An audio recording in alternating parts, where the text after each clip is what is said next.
My name is Amy. My student number is 1. The title is How to Stop Torture. I'm a freshman at NCUE. The name of the speaker is Karen Tse. In 1994, I walked into a prison in Cambodia, and I met a 12-year-old boy who had been tortured and was denied access to counsel. And as I looked into his eyes, I realized that for the hundreds of letters I had written for political prisoners, that I would never have written a letter for him, because he was not a 12-year-old boy who had done something important for anybody. He was not a political prisoner. He was a 12-year-old boy who had stolen a bicycle. What I also realized at that point was that it was not only Cambodia, but of the 113 developing countries that torture. 93 of these countries have all passed laws that say you have a right to a lawyer and you have a right not to be tortured. And what I recognized was that there was an incredible window of opportunity for us as a world community to come together and then torture as an investigative tool. We often think of torture as being political torture or reserved for just the worst, but in fact, 95% of torture today is not for political prisoners. It is for people who are in broken down legal systems. And unfortunately, because torture is the cheapest form of investigation, it's cheaper than having a legal system, cheaper than having a lawyer and early access to counsel. It is what happens most of the time.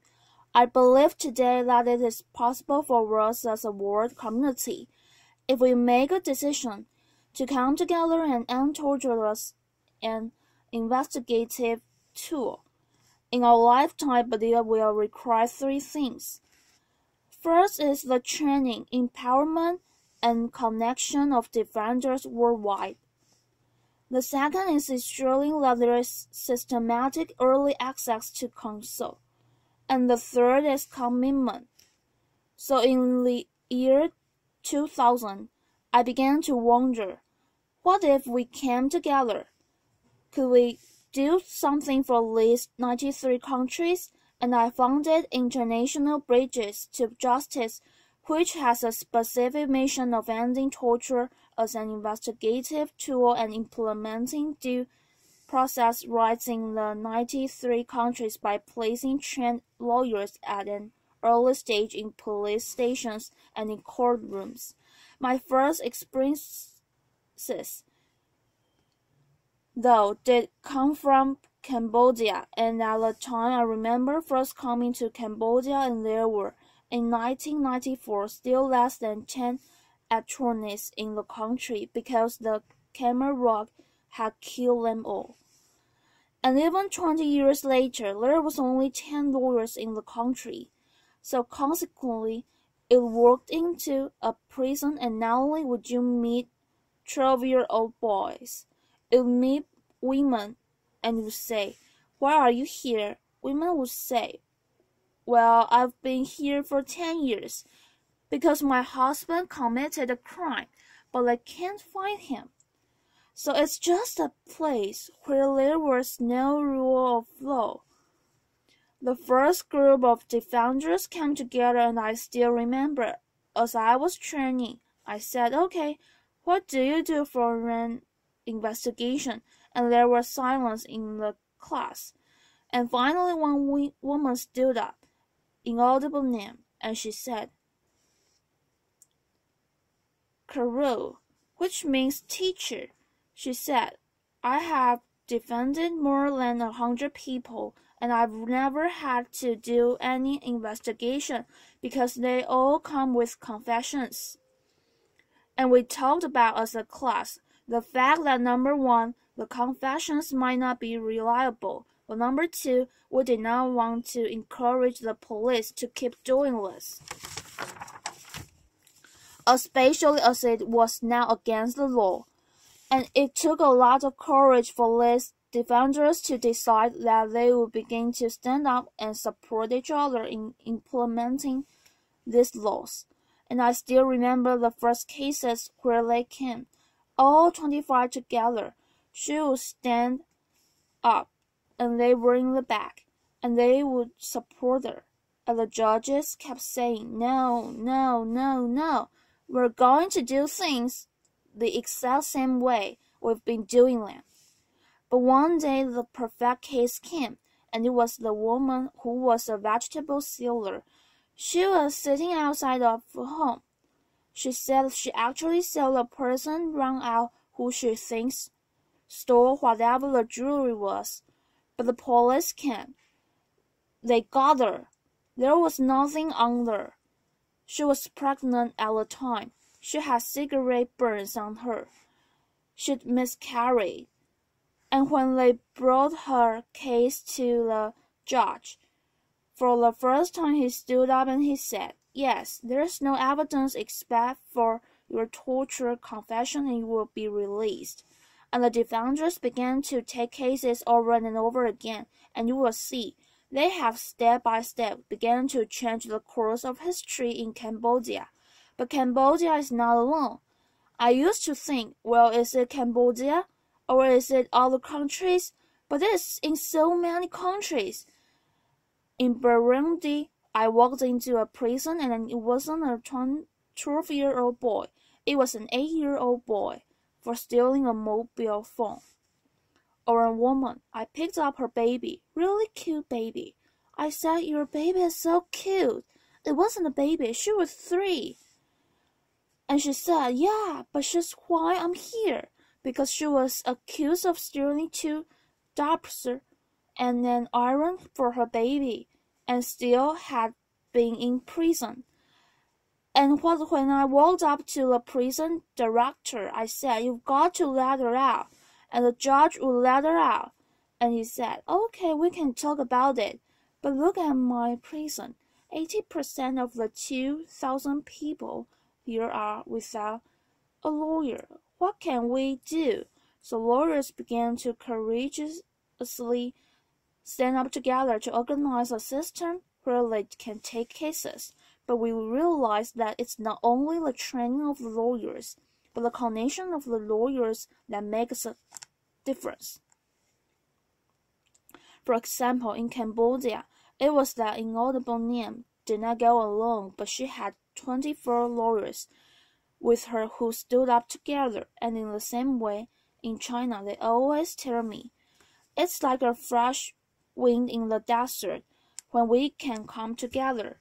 Or in Zimbabwe, where I remember Innocent, after coming out of prison, where everybody stood up and said, "I've been here for 1 year, 8 years, 12 years without a lawyer." He came and we had a training together, and he said, "I have heard it said," because he had heard people mumbling and grumbling. "I have heard it said that we cannot have to create justice because we do not have the resources." And then he said, "But I want you to know that the lack of the resources is never an excuse for injustice." And with that, he successfully organized 68 lawyers who have been systematically taking the cases. The key that we see, though, is training and early access. I was recently in Egypt and was inspired to meet with another group of lawyers, and what they told me is that they said, "Hey, look, we don't have police on the streets now. The police are one of the main reasons why we had the revolution. They were torturing everybody all the time." And I said, "But there has been tens of millions of dollars that have recently gone into the development of the legal system here. What's going on?" I met with one of the development agencies, and they were training prosecutors and judges, which is the normal bias. as opposed to defenders, and they showed me a manual which actually was an excellent manual. I said, I'm gonna copy this. It had everything in it. Lawyers can come at the police station. It was perfect. Prosecutors were perfectly trained, but I said to them, I just have one question, which is by the time that everybody got to the prosecutor's office, what had happened to them? And after a pause, they said they had been tortured. So the pieces are not only the training of lawyers, but as finding a way to systematically implement access to counsel, because they are the safeguarding the system for people who are being tortured. And as I tell you this, I'm also aware of the fact that it sounds like, oh, okay, it sounds like we could do it, but can we really do it? Because it sounds big. And there are many reasons why I believe it's possible. The first reason is the people on the ground who find ways to creating miracles because of their commitment. It's not only innocent, who I told you about in Zimbabwe, but defenders all over the world who are looking for these pieces. We have a program called Justice Makers, and we realize there are people that are courageous and want to do things. But how can we support them? So it's an online contest where it's only $5,000 if you come up with an innovative way of implementing justice. And there are 30 justice makers throughout the world, from Sri Lanka to Swaziland to the DRC, who with $5,000 do amazing things through SMS programs, through paralegal programs, through whatever they can do. It's not only these justice makers, but people will courageously figure out who their networks are and how they can move it forward. So in China, for instance, great laws came out where it says police cannot torture people or they will be punished. And I was sitting side by side with one of our very courageous lawyers and said, how can we get this out? How can we make sure that this is implemented? This is fantastic. And he said to me, well, do you have money? And I said, no. And he said, that's okay, we can still figure it out. And on December 4th, he organized 3,000 members of the Youth Communist League from 14 of the top law schools, who organized themselves, developed posters with the new laws, and went to the police stations and began what he says is a non-violent legal revolution to protect citizen rights. So I talked about the fact that we need to train and support defenders. We need to systematically implement early access to counsel. But the third and the most important thing is that we make a commitment to this. And people often say to me, you know, this is great, but it's wildly idealistic, never going to happen. And the reason that I think that those words are interesting is because those were the same kinds of words that were used for people who decided they would end slavery or end apartheid. It began with a small group of people who decided they would commit.